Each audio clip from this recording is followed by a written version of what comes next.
योगयोगयोगेश्वराय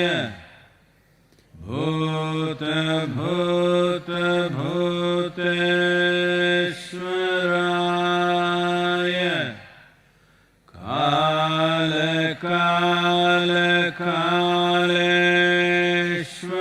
कालकालकालेश्वराय शिव शिव सर्वेश्वराय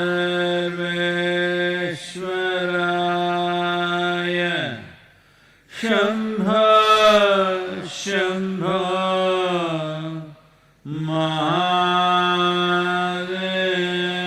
महादेवाय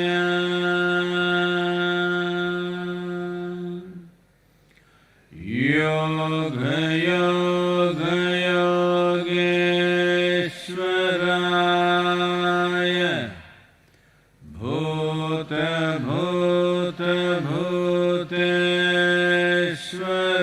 भूतभूतभूतेश्वराय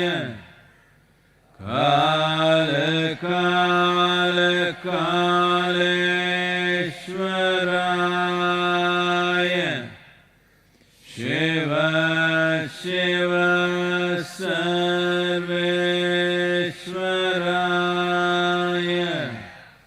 शम्भो शम्भो महादेवाय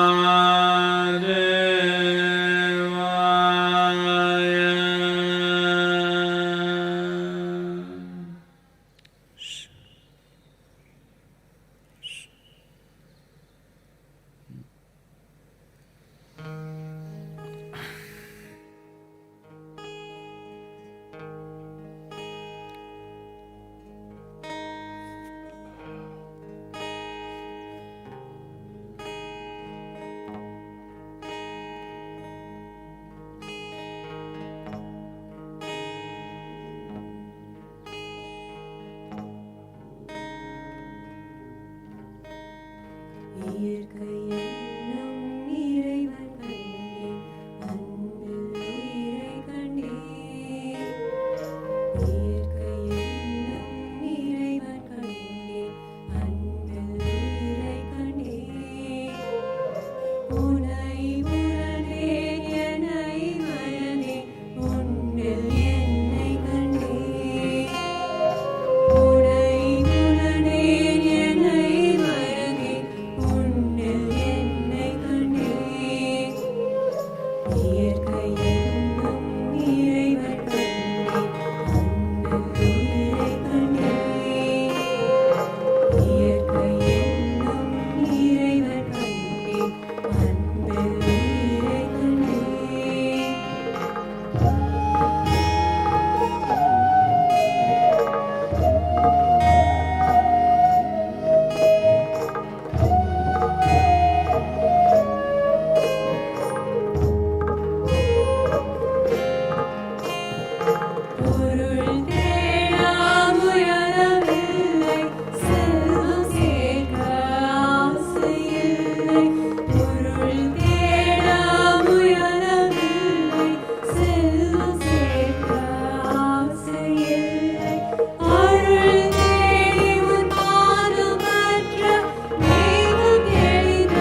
नमस्कारम, आप सभी को नमस्कारम। तो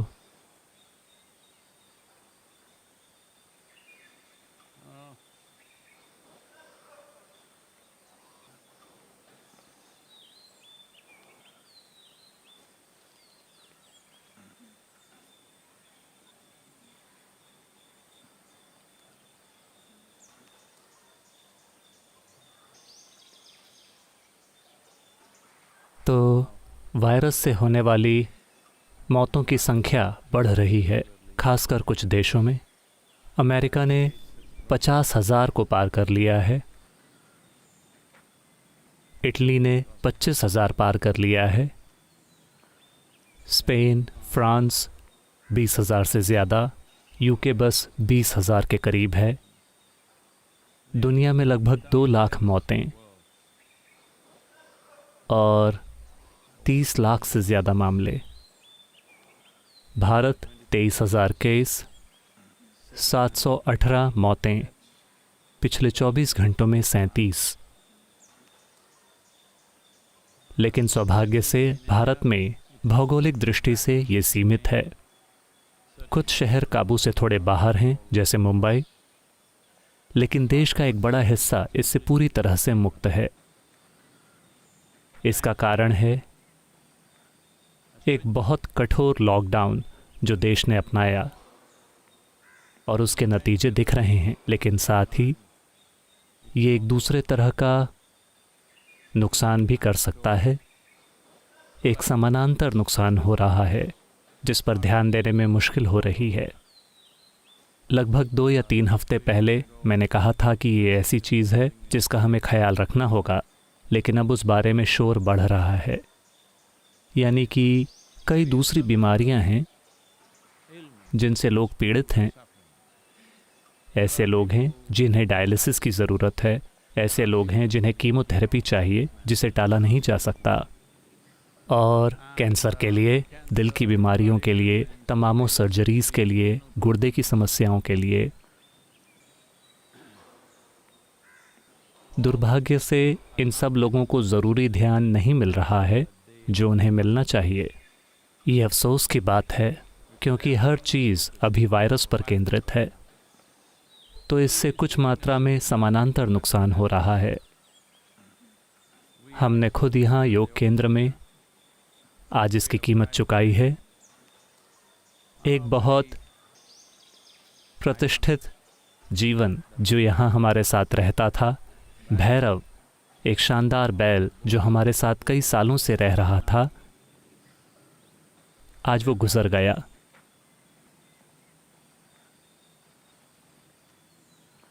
कोई बड़ी बीमारी नहीं थी।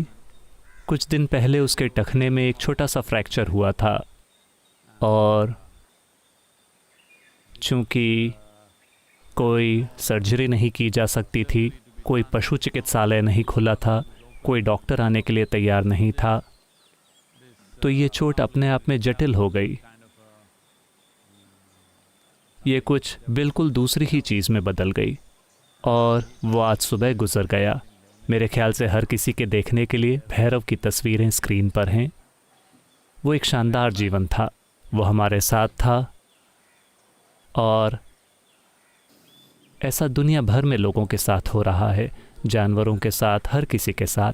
लेकिन हर किसी का ध्यान वायरस पर है, जैसा ऐसे होना चाहिए। ऐसा नहीं है कि हम इस बारे में शिकायत कर रहे हैं, लेकिन ये समानांतर नुकसान बढ़ते जा सकते हैं, क्योंकि हफ्तों से अस्पताल बाहरी मरीजों के लिए नहीं खुले हैं।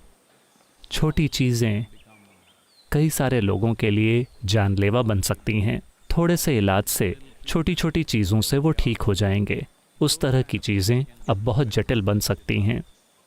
और अगर ये इन्फेक्शन नहीं है, अगर किसी को वायरस का इन्फेक्शन नहीं लगा है, अगर उन्हें कोई दूसरी समस्या है, तो लोग अस्पताल जाने में हिचकिचा रहे हैं, क्योंकि शायद वहाँ जाकर उन्हें इन्फेक्शन लग जाए।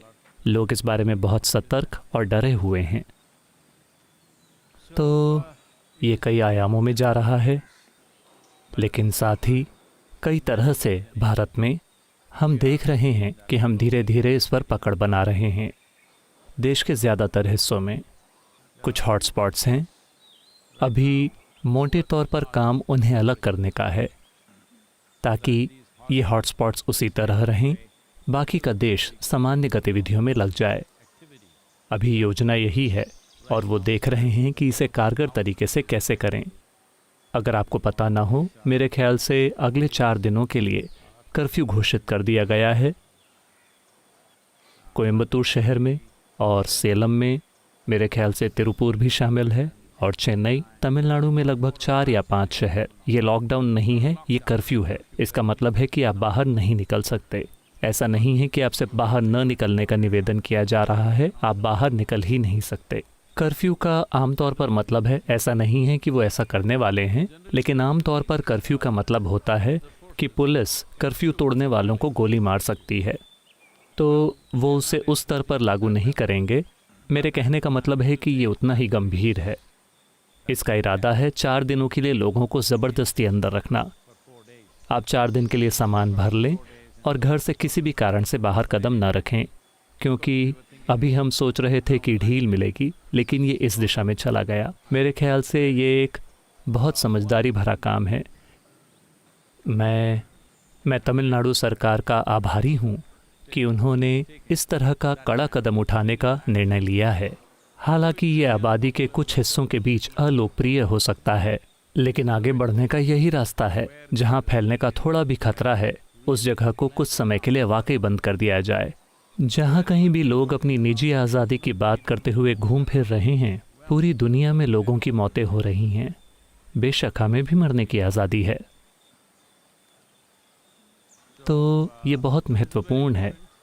अब जब आंशिक ढील मिलती है, हम कैसे बर्ताव करते हैं, हम में से हर कोई ये तय करेगा न सिर्फ हमारे ज़िंदगियों की दिशा, बल्कि देश की ज़िंदगी की दिशा और शायद दुनिया की ज़िंदगी की दिशा भी।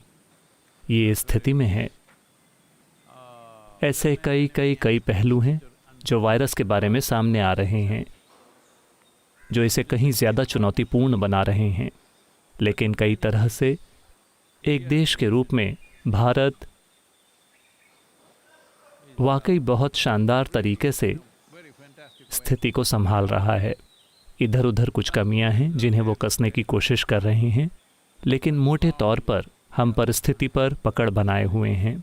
अगर हम इसे कायम रख सकें अगले 2 महीनों तक इसी स्तर पर, तो मेरे ख्याल से हमने सबसे बड़ी समस्या को पार कर लिया है। और हमारे यहाँ उतनी ज़्यादा सर्दी नहीं होती, क्योंकि जहाँ भी बहुत सर्दी पड़ती है वहाँ वो एक दूसरी लहर की उम्मीद कर रहे हैं। वो कह रहे हैं कि अमेरिका में दूसरी लहर का आना पक्का है और शायद चीन में भी ये वापस आएगा। अभी यही उनका डर बन गया है कि दूसरी लहर आएगी और दूसरी लहर पहली से ज़्यादा शक्तिशाली होगी, ये सब। लेकिन भारत में उन्हें लग रहा है कि शायद दूसरी लहर ना आए, तो उस मायने में ये सकारात्मक रहा है। लेकिन हर कोई मुश्किल में होगा। अगर एक देश एक खराब दिशा में जाता है तो पूरी दुनिया डर जाएगी, क्योंकि बस कुछ लोगों के यहाँ वहाँ जाने से ये फैल सकता है। तो ये एक नए युग जैसा है। हम सभी लोगों को खुद को तैयार करना होगा नए उपाय सोचने के लिए, ताकि हम अपने भीतर के सर्वोत्तम को बाहर लाएं और देखें कि हम इस स्थिति को कैसे आसानी से पार करें। क्योंकि ये स्थिति एक छोटा सा गड्ढा नहीं है, ये स्थिति एक थोड़ा बड़ा तालाब है जिसे हमें पार करना होगा।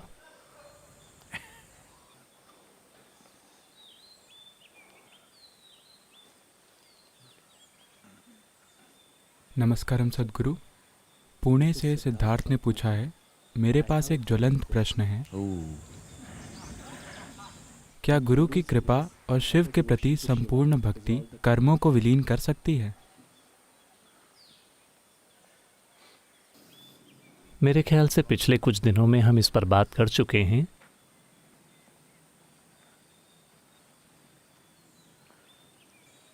चलिए इन शब्दों को समझते हैं जिनका आप उपयोग कर रहे हैं। गुरु एक शब्द, कृपा एक और शब्द, भक्ति एक और शब्द, शिव एक और शब्द। 4 डायनामाइट्स।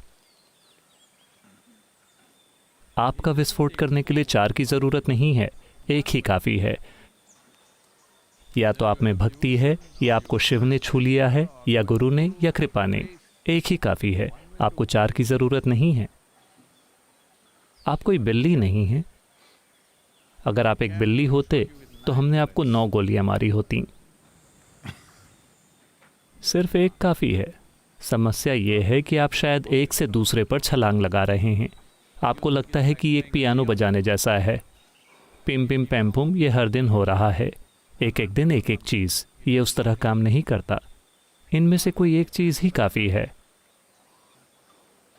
क्या ऐसा होगा, क्या वैसा होगा, अगर मैं ऐसा करता हूँ तो ये होगा, वो होगा, ये एक तरह की मानसिकता से आ रहा है। आप मुझसे पूछ रहे हैं कि क्या शिव की भक्ति मुझे मुक्त कर देगी? अगर मैं कहता हूँ हाँ, तो आज आप घर जाएंगे और भक्त बन जाएंगे।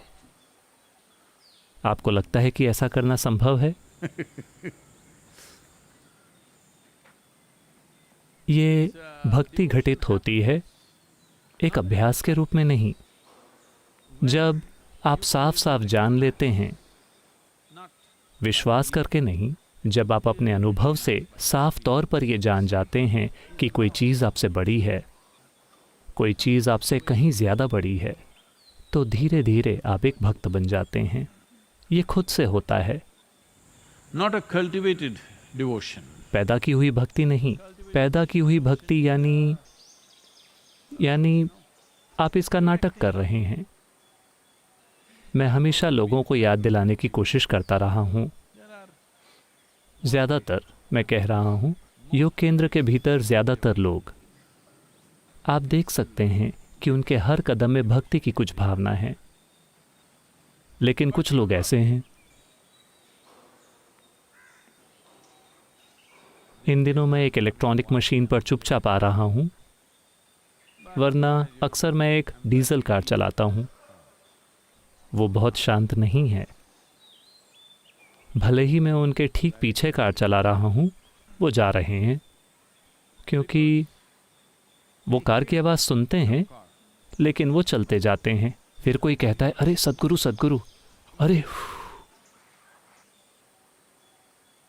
वो इस तरह बाजू में कूदते हैं और ये आपके जीवन में काम नहीं करेगा, ये बात जान लीजिए। इसीलिए मैंने कहा, अगर आपको लगता है कि आप सद्गुरु के प्रति समर्पित हैं या शिव के प्रति या जो कोई भी हो, इससे फ़र्क नहीं पड़ता। आपको हर चीज़ में उन्हें ही देखना चाहिए। आपको यहाँ हर किसी को सद्गुरु के रूप में देखना चाहिए, हर किसी को। आदमी, औरत, बच्चा, गाय। आश्रम में गधे नहीं हैं, वरना हम वो भी करते। Everything. जब आप हर चीज़ को भक्ति की उसी भावना के साथ देखते हैं, तो अब आप एक भक्त हैं। क्या ये काम करेगा? बिल्कुल। अब आप हवा में 4 विकल्प उछाल रहे हैं और मुझसे पूछ रहे हैं, सद्गुरु मैं किस पर निशाना लगाऊं?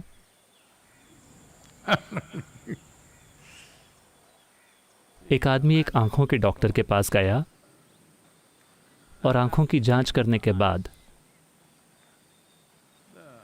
डॉक्टर प्रिस्क्रिप्शन लिख रहे हैं। तो उस आदमी ने कहा, डॉक्टर, चश्मा पहनने के बाद क्या मैं पढ़ सकूंगा? डॉक्टर ने कहा, बिल्कुल, निश्चित रूप से आप पढ़ पाएंगे। उस आदमी ने कहा, यह तो बहुत ही अच्छा होगा, मैं अपनी पूरी जिंदगी में कभी पढ़ नहीं पाया।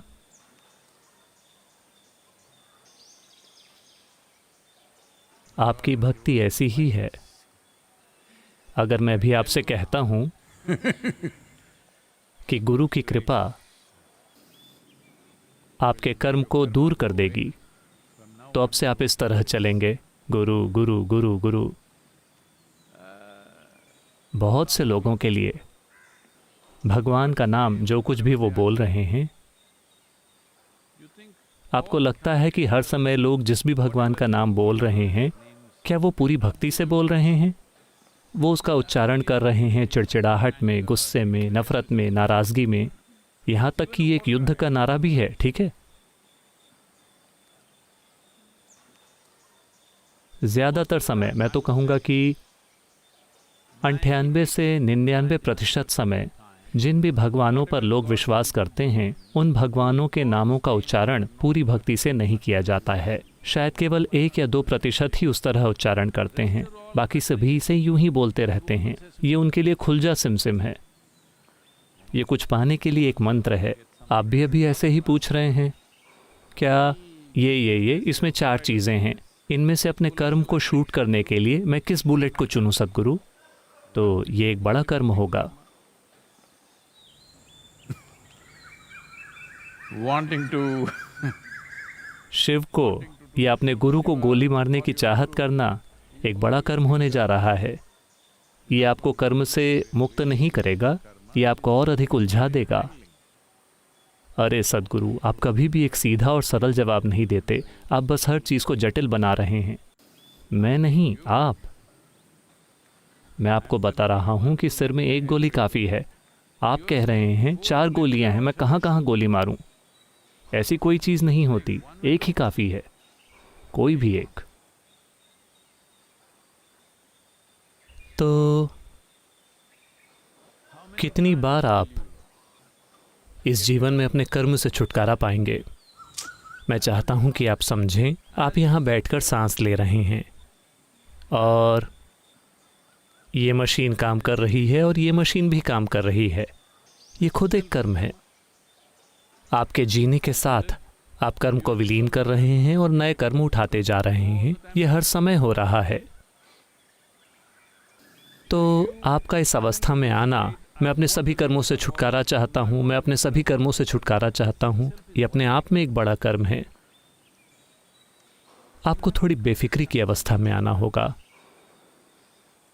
क्योंकि आप अपने कर्म से बार बार छुटकारा पाने नहीं जा रहे हैं। ये ऐसे नहीं होने वाला। ये सांस की तरह है। अगर आप सांस लेते हैं तो आपको सांस छोड़नी होगी, अगर आप सांस छोड़ते हैं तो आपको सांस लेनी होगी। तो एक बार ऐसा हुआ,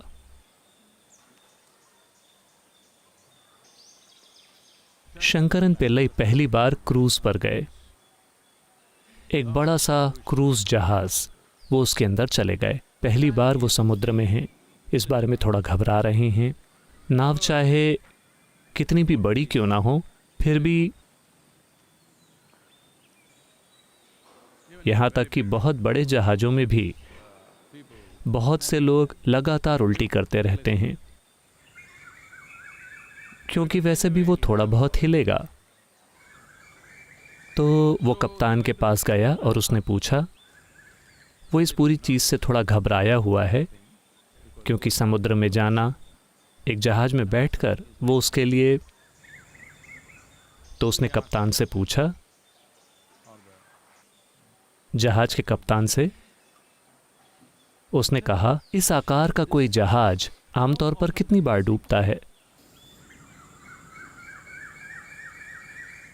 तो कैप्टन ने उसे देखा और कहा, ये वाला सिर्फ एक बार।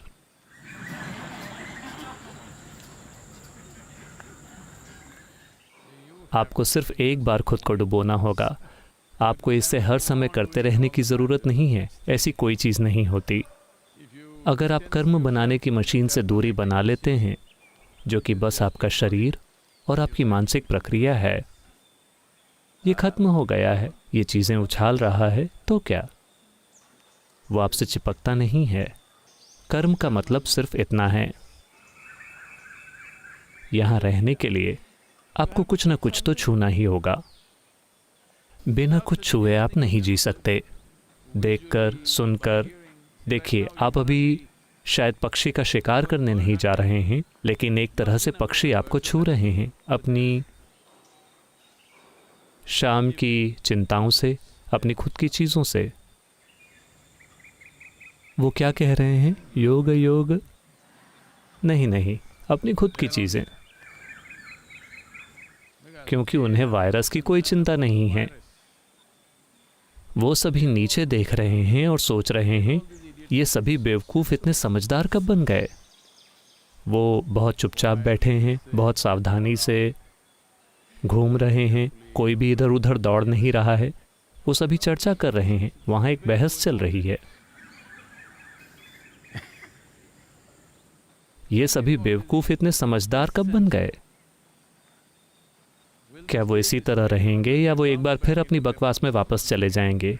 ये बहस चल रही है तो आपको पक्षी छू रहे हैं। जो कुछ भी आप देखते हैं, हर तरह से आप जो कुछ भी छूते हैं, कोई भी जीवन एक दिन में लाखों चीज़ों को छुए बिना नहीं चल सकता। अब मान लीजिए कि हम आपके ऊपर परत चढ़ा देते हैं।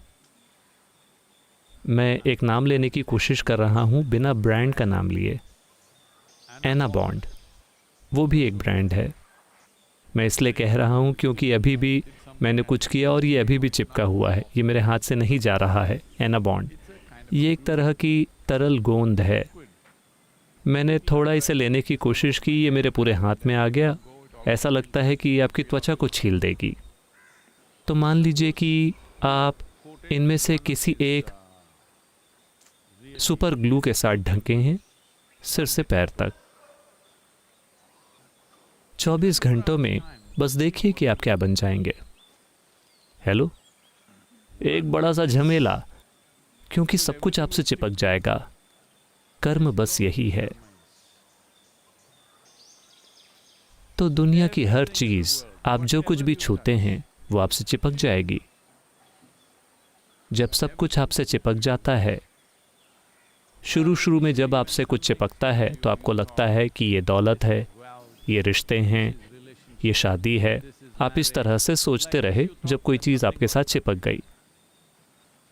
लेकिन कुछ समय के बाद जब बहुत सारी चीज़ें आपसे चिपक गईं, तब आप देखते हैं कि धीरे धीरे चेहरा लंबा होता जा रहा है। आप बहुत गंभीर दिख रहे हैं। आप गंभीर दिख रहे हैं, इसका मतलब है कि या तो आप कब्र की ओर बढ़ रहे हैं या आप कब्र को अपने पास आने के लिए आमंत्रित कर रहे हैं। इनमें से एक चीज़ हो रही है। हो सकता है कि आपके दिमाग में ऐसा विचार ना आया हो, लेकिन एक जीवन के रूप में आप मृत्यु का अभ्यास करने लगे हैं। आप ढलते जा रहे हैं। हाँ, इसीलिए हम कहते हैं एक गंभीर चेहरा। इसका मतलब है कि आप मौत के लिए ढलते जा रहे हैं। क्यों? क्योंकि बहुत सी चीज़ें आपसे चिपक गई हैं, बड़ा सा ढेर। इस ढेर को उठाकर चलना, मैं चाहता हूं कि आप इसे इस तरह देखें। आपकी पहचान जिस भी चीज़ से है, सब कुछ चिपक गया है। मान लीजिए कि आप काम पर गए, आपको अपने काम पर बहुत गर्व है, और इस तरह से आप वहाँ बैठे, कुर्सी आपसे चिपक गई। आपने टेबल को छुआ, टेबल आपसे चिपक गई। आप कंप्यूटर को छूते हैं, कंप्यूटर आपसे चिपक गया। बस एक दिन के लिए सोच के देखिए कि आपके साथ क्या होगा। आप कुछ ही समय में एक बड़ा सा पहाड़ बन जाएंगे। अभी यही हुआ है। तो बात ये नहीं है कि क्या हमें पहाड़ को काट काट कर कर्म निकाल देना चाहिए, कर्म निकाल देना चाहिए। नहीं, भक्ति, कृपा, गुरु, शिव, ये सभी सॉल्वेंट्स हैं, कर्म के लिए नहीं, गोंद के लिए। हम आपके कर्म को हटाने में रुचि नहीं रखते। बस गोंद घुल गई है, ये गिर जाएगा। लेकिन अब आप उस तरह के हैं कि जब ये गिरने लगे, अरे लेकिन मुझे ये पसंद है, मैं चाहता हूं कि ये चिपके रहे, मैं चाहता हूं कि वो चला जाए। ठीक है, गोंद वापस आ गई है। गोंद वायरस की तरह अंधी है। ये परवाह नहीं करती कि क्या क्या है, बस कुछ भी चिपक जाता है, बस। तो हमें बस गोंद को विलीन करना होगा, हमें कर्म को विलीन नहीं करना है। अगर आप गोंद को विलीन करते हैं तो कर्म अपनी जगह गिर जाएगा। अगली बार जब आप आकर ऑफिस में बैठेंगे तो कुर्सी वापस अपनी जगह पर बैठ जाएगी। मैं चाहता हूं कि आप कल्पना करें, आप एक कुर्सी को साथ में लटकाए चल रहे हैं, आपकी उंगलियों से कंप्यूटर लटक रहे हैं। हाँ,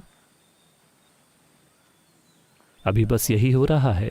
लोग अपना काम अपने सिर पर उठाए चल रहे हैं, अपने परिवार को सिर पर उठाए, दुनिया को सिर पर उठाए, अपनी दौलत को सिर पर उठाए चल रहे हैं। ये बदसूरत है, लेकिन क्या करें। समाज में कुछ लोग, अगर आप बहुत अधिक भार उठा रहे हैं तो वो कहते हैं, वाह कितना सफल आदमी है, उसके सिर पर पूरा पहाड़ रखा हुआ है। आप सभी के लिए हमें क्या करना चाहिए, ये समझाने के लिए मैंने 25 किलोग्राम का सोने का टुकड़ा मंगवाया है। सोना, अरे हंसिए मत, खालिस सोना। लेकिन आपको इसे अपने सिर पर रखना होगा। हम इसे आपके सिर पर रख देंगे, 25 किलोग्राम का सोने का टुकड़ा। अरे लोग कहेंगे कितना अमीर आदमी है।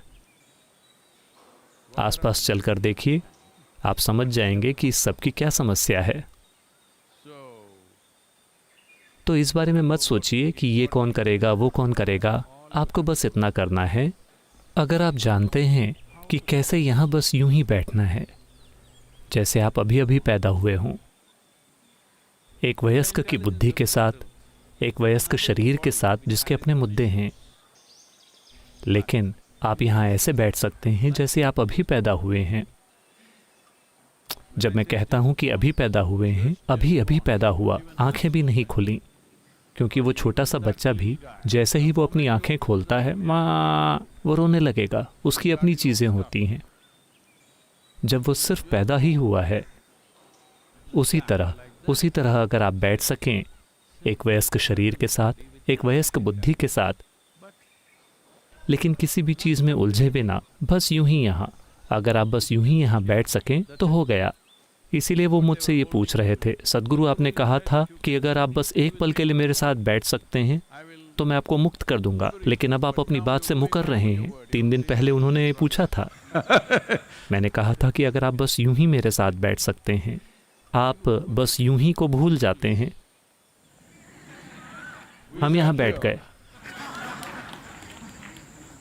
हाँ, आप यहाँ बैठ गए तो क्या? तो चीज़ों को करना थोड़ी ज़्यादा सतर्कता के साथ, थोड़ी और सतर्कता के साथ, या पूरी बेफिक्री के साथ। सतर्कता यानी आप थोड़ा थोड़ा बढ़ाकर उस तक पहुंच सकते हैं। अगर ये जागरूकता का सवाल है तो आप धीरे धीरे उसमें विकसित हो सकते हैं। ऐसा नहीं है कि आप ज़्यादा जागरूक हो रहे हैं, वो सच नहीं है। आप ज़्यादा सतर्क बन रहे हैं, इतने सतर्क कि एक दिन आप देखेंगे कि जागरूकता ही आपके अस्तित्व की प्रकृति है।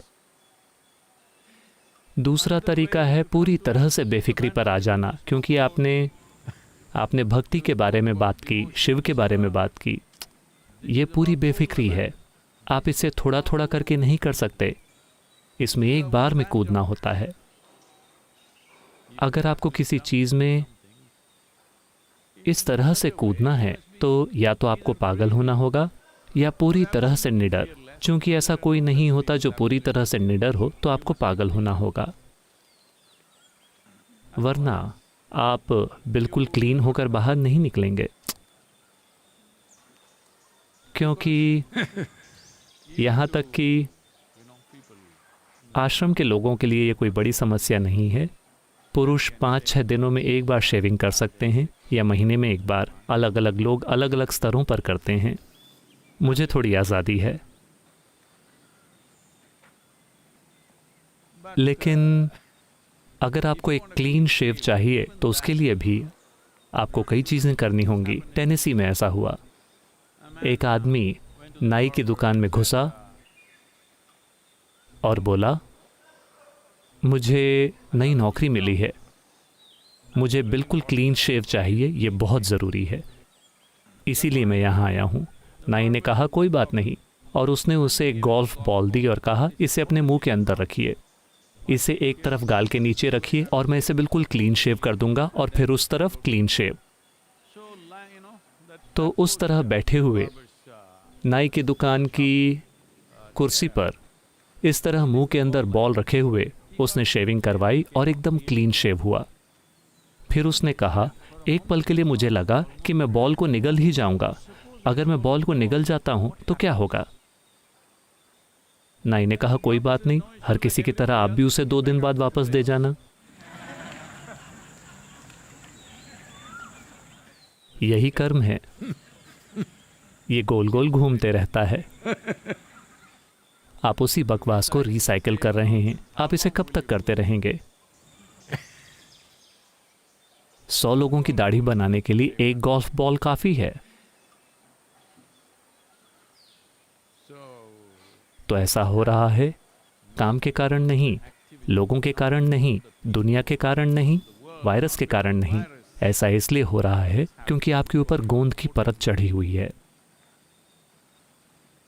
तो आपने जिन 4 सॉल्वेंट्स का जिक्र किया, उनमें से कोई भी एक काफ़ी है। खुद को पूरी तरह से डुबो दीजिए, या तो भक्ति में, या कृपा में, या गुरु में, या शिव में। बस खुद को पूरी तरह से डुबो दीजिए उनमें से किसी भी एक में।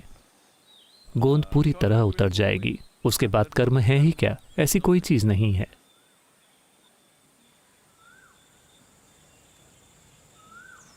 Oh. Some more time, please. I thought. अगला सवाल एकता अग्रवाल ने पूछा है, कृपया देश की उन महिलाओं का मार्गदर्शन कीजिए जिनको निपटना पड़ रहा है एक आलसी जीवन साथी से, जिद्दी माता पिता से और ऊबे हुए बच्चों से, कि कैसे इस सारे झमेले के बीच शांति से सबके साथ रहा जाए जब घर के काम का बोझ बढ़ गया है और हमारी ऑफिस की पहचान मिट गई है। आप एक बहुत भाग्यशाली महिला हैं कि आपका जीवन साथी आलसी है। एक ओवर एक्टिव आदमी 24 घंटे घर में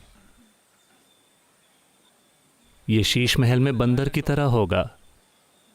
वो आलसी हैं। आप बहुत भाग्यशाली हैं, क्योंकि या तो वो सोते रहते हैं या टीवी देखते रहते हैं या ऐसा कुछ। अगर वो ओवर एक्टिव होते तो बहुत बड़ी मुसीबत होती। नहीं, ज्यादा सक्रिय जीवन साथी की आपकी धारणा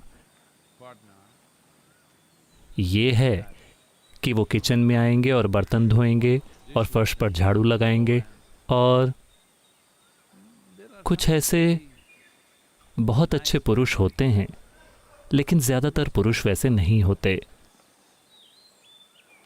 मैं ये नहीं कह रहा हूं कि बर्तन धोना औरतों का काम है, घर साफ करना औरतों का काम है, नहीं, लेकिन आदमियों को गंदगी से कोई दिक्कत नहीं होती।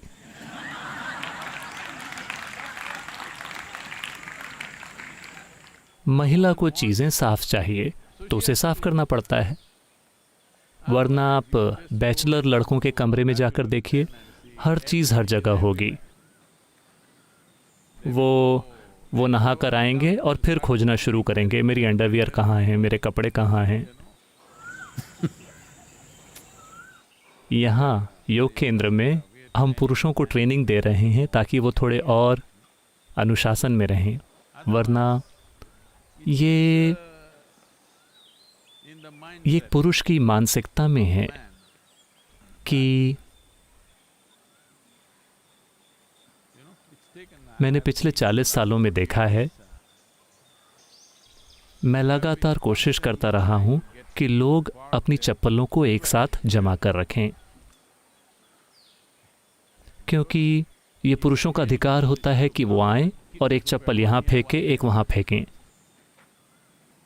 हमने कम से कम सभी पुरुषों में स्त्रीत्व को जागृत किया है, कम से कम यहाँ, कि हमारे सभी कार्यक्रमों में वो अपनी चप्पलों को ठीक से रखते हैं।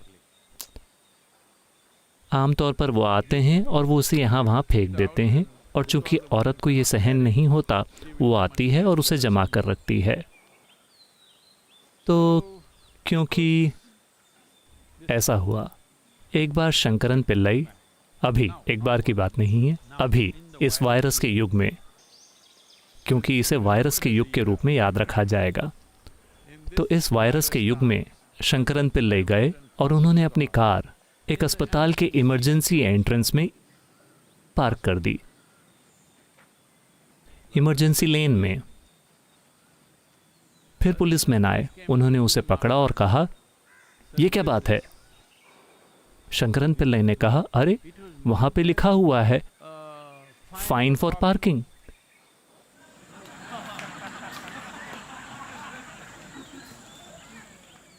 तो वो उसे इसी तरीके से समझते हैं। फाइन फॉर पार्किंग मतलब पार्किंग करना ठीक है। तो बच्चों के क्या गुण हैं? जिद्दी माता पिता और ऊबे हुए बच्चे।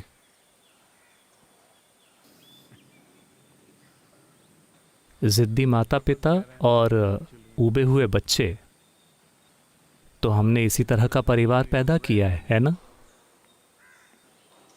और आप अपनी कामकाज की पहचान खो रही हैं, ये बहुत अच्छी बात है, कम से कम कुछ समय के लिए, जब तक कि आप घर से काम ना कर रही हों। आपको ये समझना होगा कि ये सबसे अच्छा समय है अगर आप अपने परिवार को रूपांतरित करना चाहें तो चाहे वो कुछ भी हो, वो ज़िद्दी हैं, वो ऊबे हुए हैं, वो आलसी हैं, वो बकवास करते रहते हैं, वो चाहे जो भी हैं, अलग अलग लोग, अलग अलग तरह की चीज़ें हैं, लेकिन अभी वो घर में आपके साथ हैं। अगर आप उनको रूपांतरित करना चाहती हैं तो ये सबसे अच्छा समय है, क्योंकि एक बार वो बाहर निकल गए फिर वो उपलब्ध नहीं होंगे। तो आप चाहे उन्हें जिस भी तरह से रूपांतरित करना चाहें, अगर आप उसकी कोशिश करना चाहती हैं तो वायरस के युग से बेहतर समय नहीं होगा, क्योंकि वो सभी घर में अटके हुए हैं। उन्हें अगर आप 10 चीज़ें कहती हैं तो कम से कम उन्हें 2 चीज़ें तो करनी होंगी।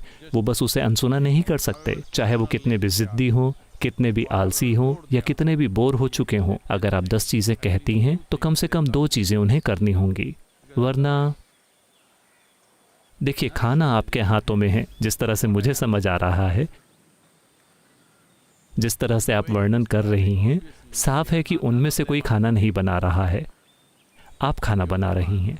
तो भोजन आपके हाथों में है, तो बहुत आसानी से आप ये काम कर सकती हैं।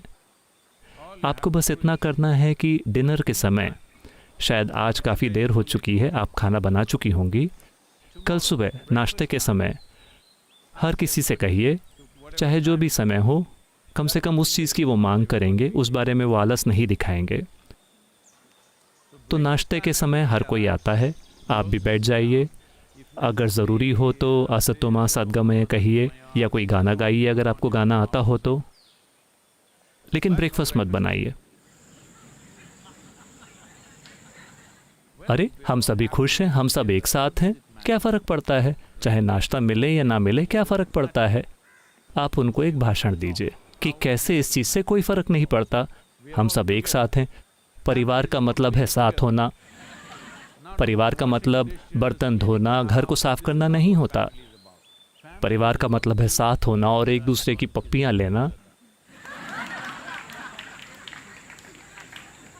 फिर उनको समझ आएगा कि परिवार का मतलब है कि आपको बर्तन धोने होते हैं, आपको फर्श साफ करना होता है, आपको जाले निकालने होते हैं, आपको कचरा बाहर फेंकना होता है। परिवार की व्यवस्था का यही मतलब है। इस सब के दौरान अगर अपने हाथ में कचरे की बाल्टी रखे हुए भी आप किस ब्लो कर सकें तो आप बहुत अच्छा कर रहे हैं। लेकिन अगर आप ऐसा नहीं कर सकते तो कम से कम उतना कीजिए, क्योंकि वो परिवार का पहला पहलू है। ये एक संस्था है, ये एक ऐसी संस्था है जहां लोगों को खाना खाना है, लोगों को रहना है। अगर लोगों को रहना है तो इसका मतलब है कि पहले कुछ चीज़ों को करना ज़रूरी है। उसके बाद आप कितने प्यार भरे हैं, कितने शानदार हैं, वो बाद में आता है। आपको ये बात समझनी होगी। तो कल सुबह अगर आप उन्हें ब्रेकफास्ट के लिए आमंत्रित करती हैं और उन्हें एक अच्छा श्लोक या अच्छा गाना सुनाती हैं, और फिर आप उन्हें बताइए कि कैसे हम सबसे अच्छा परिवार हैं, चलिए एक साथ रहते हैं, वास्तव में एक दूसरे से प्यार करते हुए, एक दूसरे के हाथ पकड़े हुए। कोई फ़र्क नहीं पड़ता कि नाश्ता मिलता है कि नहीं मिलता। इस तरह की छोटी छोटी चीज़ें हमारी चिंता में नहीं हैं।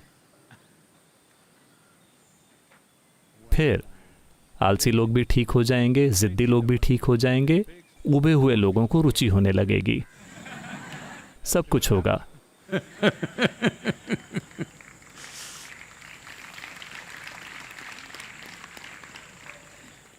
ये मत सोचिए कि परिवार यानी बहुत बड़ा लव अफेयर, नहीं, इसमें बहुत ज़्यादा मैनेजमेंट करना होता है। आप इसे प्यार के साथ मैनेज कर सकती हैं, वो अलग बात है, लेकिन इसमें बहुत सारा मैनेजमेंट करना होता है, वरना कोई भी रिश्ता लंबे समय तक नहीं चलेगा जब तक आप परिस्थितियों को समझदारी से मैनेज नहीं करती। ये बहुत महत्वपूर्ण है। योग योग योगेश्वराय भूत भूत भूतेश्वराय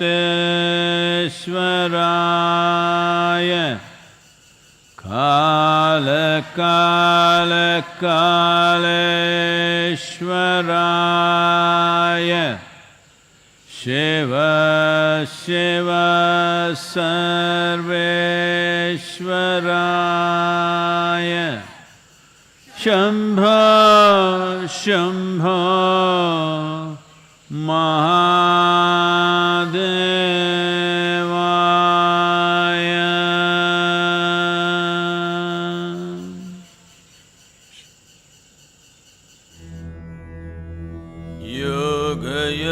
योगयोगेश्वराय भूतभूतभूतेश्वराय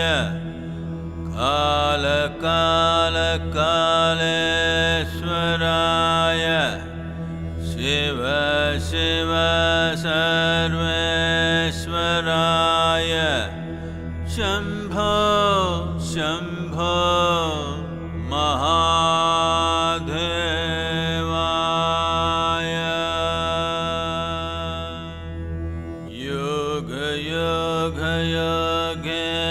योगयोगयोगेश्वराय भूतभूतभूतेश्वराय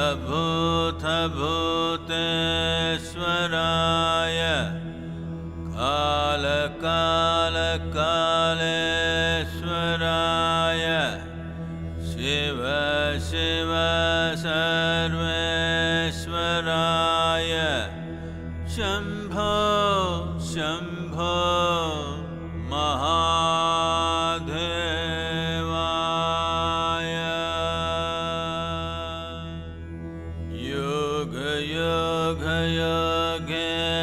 योगयोगयोगेश्वराय भूतभूतभूतेश्वराय कालकालकालेश्वराय शिव शिव सर्वेश्वराय